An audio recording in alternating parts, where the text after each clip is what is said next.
Okay guys, here today to talk to you all about the Glock 21 SF. This is my newest pistol. I just thought I'd do a quick brief review here for my first video, see how things go.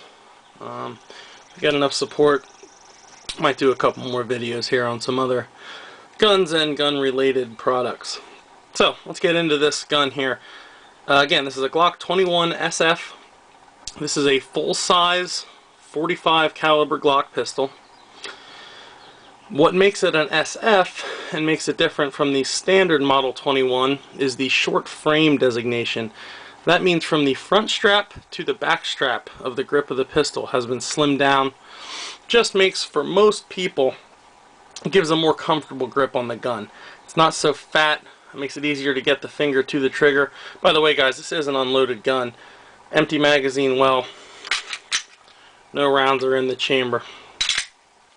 Just makes it easier to get around to the trigger, get a good pull on it without having to reach so far around for guys with normal size hands.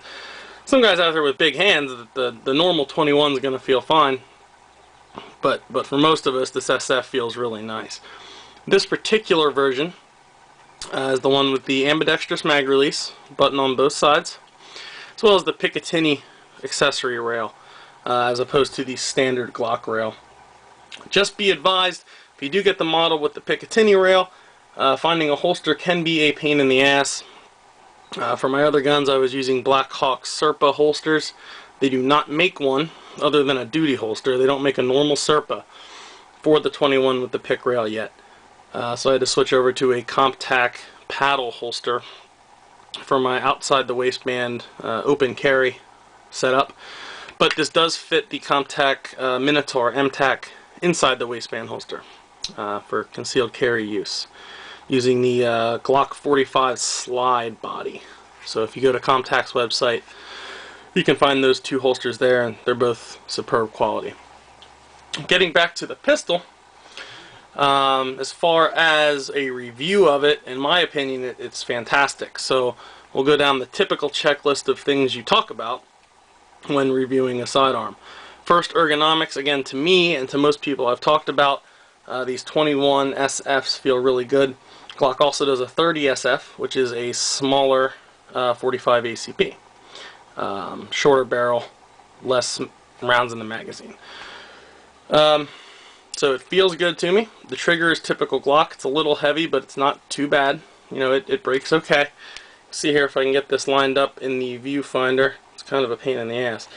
It's not a problem breaking that trigger without disrupting that sight picture. And really, that's all you need to be able to do. This isn't a bullseye gun, so we don't need a 2-pound trigger on this thing. We need a safe, functional trigger, which is what a Glock's going to give you. Accuracy is good. You should have no problems if you know how to shoot. Keeping all your shots in the A zone of that target. Even shooting fairly quickly. Again, it's more the shooter, but the gun is inherently accurate. It'll shoot. It's not a bullseye gun. Again, you're not going to put every shot directly in the bullseye at 25 yards. It's not what it's designed for. But it will get the job done in the accuracy department. The only thing I've done to the gun, you can see here, I have added a red fiber optic front sight.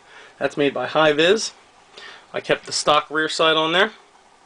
I find that red sight is a lot quicker to pick up and get on target than the standard white dot Glock sight. So that works well for me. That's all I plan on doing to this gun. It shoots fine for me. That's it. So the magazines are 13 round magazines. The only other thing to touch on here then is price. This was $550, brand new, from the gun shop here locally. Pretty typical Glock price. I think it's fair for the amount of gun you get. This particular one here in my hands has had 1,500 rounds through it now. Not a single jam, hiccup, etc. And that's what I've come to expect from Glock. Comparing this to other reliable 45s, SIGs, HKs, better quality 1911s, you're going to pay up to twice as much as this gun costs to get one of those. So it's a heck of a deal for a really good, reliable fairly accurate pistol. Again, that for most people, that SF is going to fit their hand better as well. So that's about it. Feel free to leave comments, ask questions, etc. If you want to flame me, go ahead. If you get too overboard with it, I'll just delete your comments. If you want to see anything else, let me know. If I have it laying around, I'll review it. Thanks, guys.